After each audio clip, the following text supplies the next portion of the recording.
Assalamualaikum warahmatullahi wabarakatuh.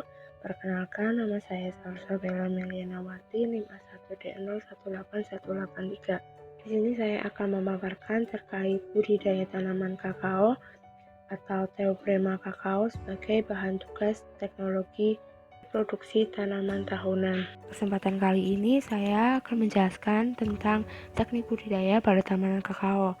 Tetapi tidak hanya teknik budidayanya, saya juga akan menjelaskan terkait taksonomi tanaman kakao, morfologi tanaman kakao, teknik budidaya hingga teknik pasca panen tanaman kakao. Tanaman kakao atau yang mempunyai nama latin Theobroma kakao merupakan salah satu komoditas perkebunan yang memiliki peran penting dalam meningkatkan pendapatan dan kesejahteraan petani di Indonesia, khususnya di sentra-sentra pengembangan kakao.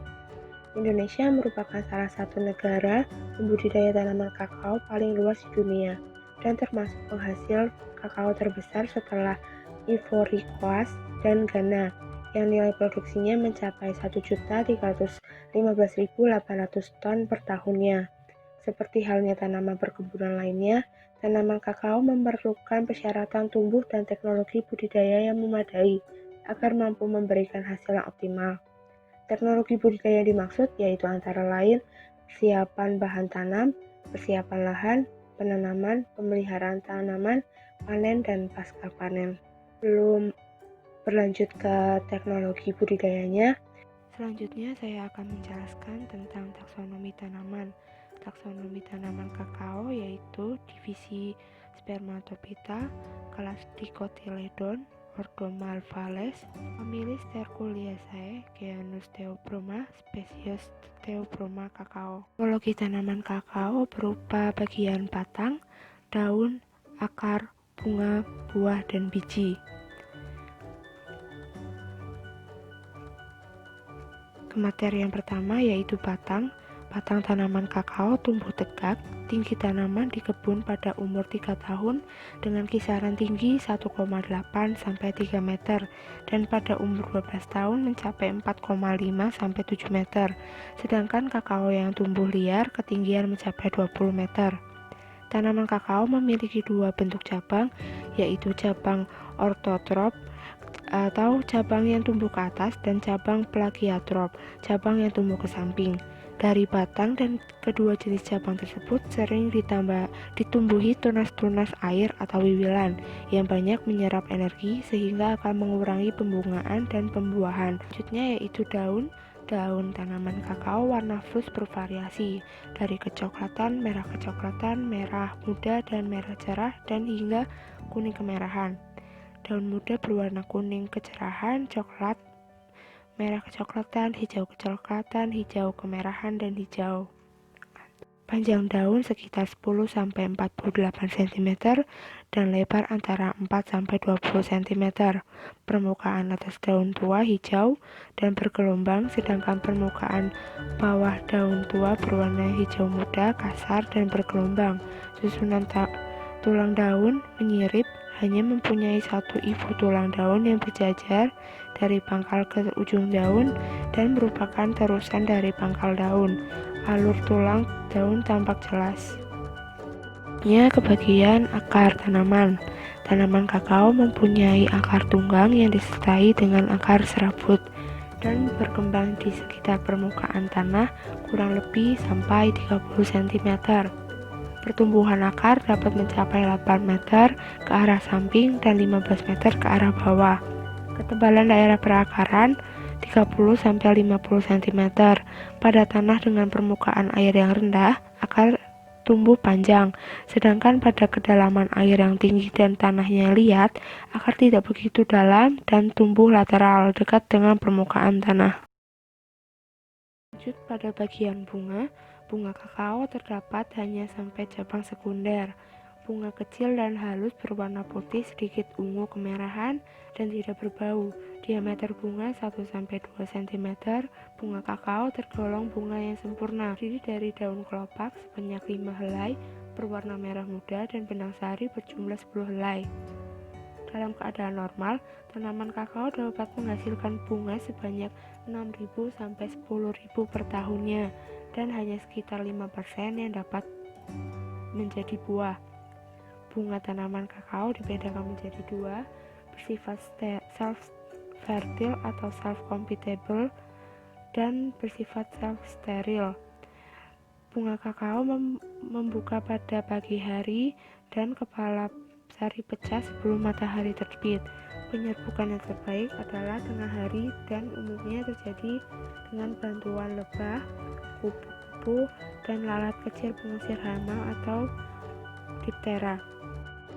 Lanjut pada bagian buah. Permukaan buah halus, agak kasar, dan kasar, dengan alur yang dangkal, sedang, dan dalam. Jumlah alur sekitar 10 dengan tebal antara 1-2 cm tergantung dengan jenis klonnya. Panjang buah 16-20 dengan diameter 8-10 cm. Buah muda bervariasi warnanya. Buah kakao terdiri dari 3 komponen utama, yaitu kulit buah, plasenta, dan biji. Komponen terbesar dari buah kakao adalah kulit buah, lebih dari 70% berat buah masak. Presentasi biji kakao dalam buah antara 27-29%. Sisanya plasenta yang merupakan pengikat dari sekitar 30-40 biji yang terdapat dalam buah. Selanjutnya yaitu bagian biji. Biji kakao dapat dibagi menjadi 3 bagian pokok, yaitu kotiledon memiliki presentasi 87,10%, kulit 12%, dan lembaga 0,9%. Jumlah biji berbuah sekitar 20 hingga 60 dengan kandungan lemak biji 40 hingga 59%. Untuk bulat telur agak pipih dengan ukuran 2,5 kali 1,5 cm. Biji kakao diselimuti oleh lendir atau pulp berwarna putih. Lapisan yang lunak dan manis rasanya jika telah dimasak. Lapisan tersebut dinamakan pulp. Pulp dapat menghambat perkecambahan, oleh karena itu harus dibuang untuk menghindari kerusakan pada biji. Materi selanjutnya terkait teknik budidaya tanaman kakao. Pada teknik budidaya tanaman kakao yaitu antara lain persiapan lahan, penanaman, pemeliharaan, panen, hingga pasca panen.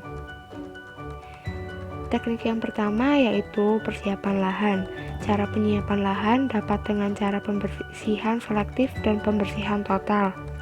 Alang-alang di tanah tegalan harus dibersihkan atau dimusnahkan, supaya tanaman kakao dan pohon naungan dapat tumbuh dengan baik.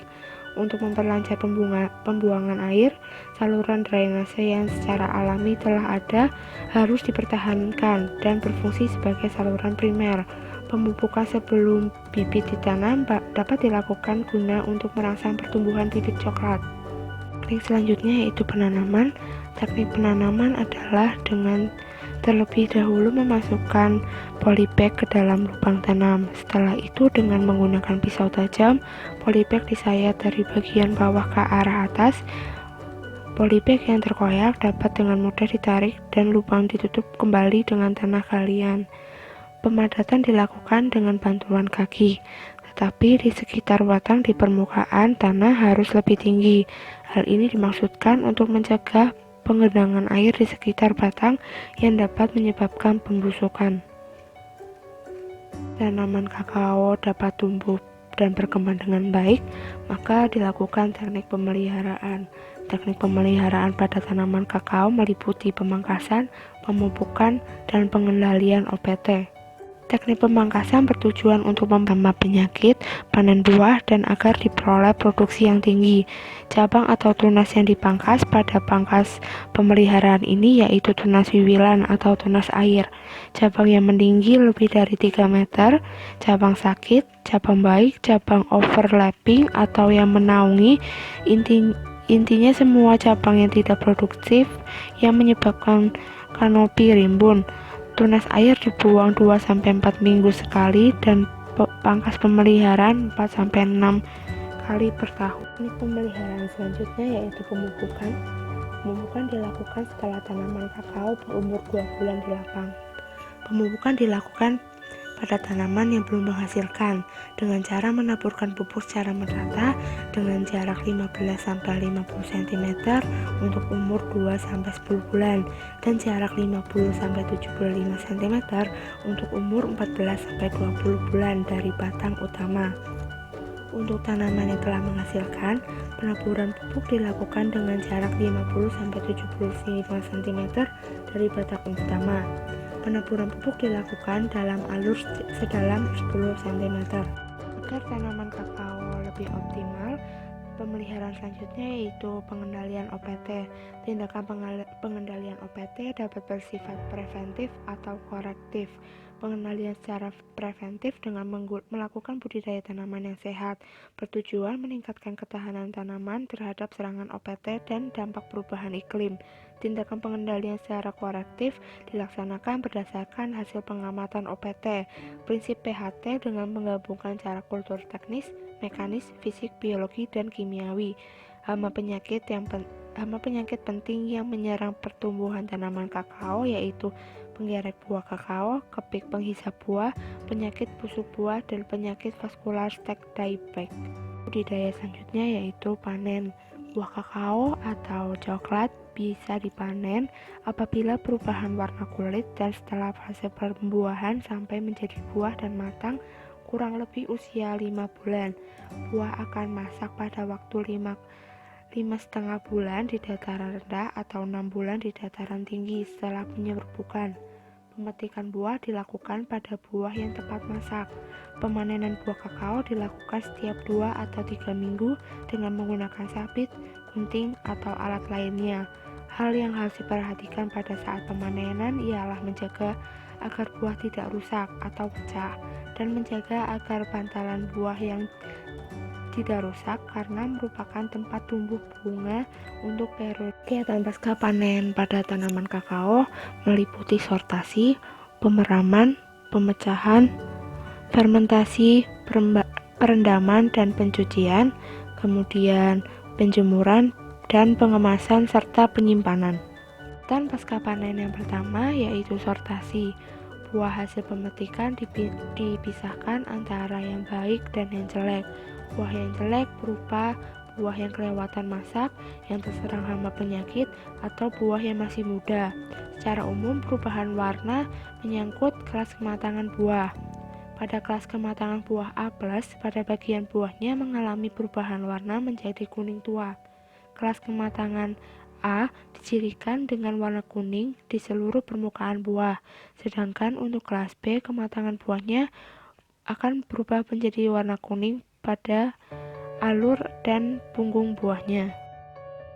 Setelah buah dipisahkan antara buah yang baik dan jelek sesuai dengan kelas masing-masing, kegiatan selanjutnya yaitu ada pemeraman. Pemeraman buah bertujuan untuk membantu pembentukan cita rasa dan aroma kakao. Di samping itu, juga mempermudah kegiatan fermentasi karena pemeraman akan menyebabkan pulp lebih mudah terlepas dari buah kakao. Pemeraman dilakukan selama 5-12 hari tergantung kondisi setempat dan pematangan buah. Pasca panen selanjutnya yaitu pemecahan. Pemecahan buah dapat dilakukan dengan pemukul kayu, pemukul berpisau, atau hanya dengan pisau apabila sudah berpengalaman. Selama pemecahan ini dilakukan sortasi buah dan biji basah. Buah yang masih mentah yang terserang hama tikus atau busuk sebaiknya dipisahkan. Setelah pemecahan buah, biji superior dan inferior dimasukkan ke dalam karung plastik dan ditimbang untuk menentukan jumlah hasil panen.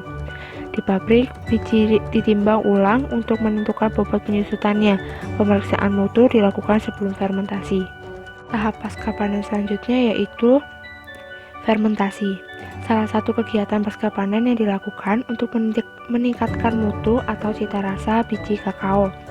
Fermentasi biji kakao akan menumbuhkan cita rasa, aroma, dan warna. Waktu fermentasi yang dianjurkan untuk kakao adalah 5 hari. Fermentasi dilakukan untuk memperoleh biji kakao kering yang bermutu baik dan memiliki aroma serta cita rasa khas coklat. Cita rasa khas coklat ditentukan oleh fermentasi dan penyangraian. Tahap selanjutnya yaitu perendaman dan pencucian. Biji kakao yang sudah difermentasi direndam selama 2-3 jam dan dicuci secara hati-hati. Pencucian bertujuan untuk menghentikan proses fermentasi, mempercepat proses pengeringan, dan memperbaiki penampilan biji. Setelah dicuci, biji ditiriskan dan dikeringkan. Pencucian dilakukan setelah fermentasi untuk mengurangi flup yang melekat pada biji. Biji direndam selama 3 jam untuk meningkatkan jumlah biji bulat dan penampilan menarik. Teknik pasca panen selanjutnya yaitu ada penjemuran. Penjemuran merupakan salah satu bagian dari teknik pasca panen yang bertujuan untuk menurunkan kadar air biji kakao. Adapun cara penjemuran biji kakao yaitu dengan bantuan sinar matahari dan bantuan teknologi seperti oven. Penggunaan sinar matahari dengan menghamparkan biji di atas alas seperti tikar atau terpal plastik yang tebal lapisannya 5 cm atau 2-3 lapisan biji dengan lama penjemuran 7-8 jam sehari. Itu pun bergantung dengan kondisi cuaca setempat. Selain bantuan matahari, pengeringan dapat dilakukan dengan menggunakan mesin atau oven selama 24 jam yang dioperasikan dengan suhu lebih dari 60 derajat Celcius. Tahap pasca panen yang terakhir yaitu pengemasan dan penyimpanan. Biji kakao kering dan bersih dikemas dalam karung bersih dan disimpan dalam gudang. Biji kakao tidak dapat disimpan dalam satu tempat pada yang lainnya yang memiliki aroma maupun bau yang menyengat, karena biji kakao dapat menyerap bau-bau tersebut. Biji kakao disimpan dalam ruang yang ventilasi dan cukup bersih. Wadah biji kakao diletakkan di lantai, diberikan jarak kurang lebih 8 cm dan jarak dari dinding 60 cm. Sekian presentasi dari saya, kurang lebihnya mohon maaf. Wassalamualaikum warahmatullahi wabarakatuh.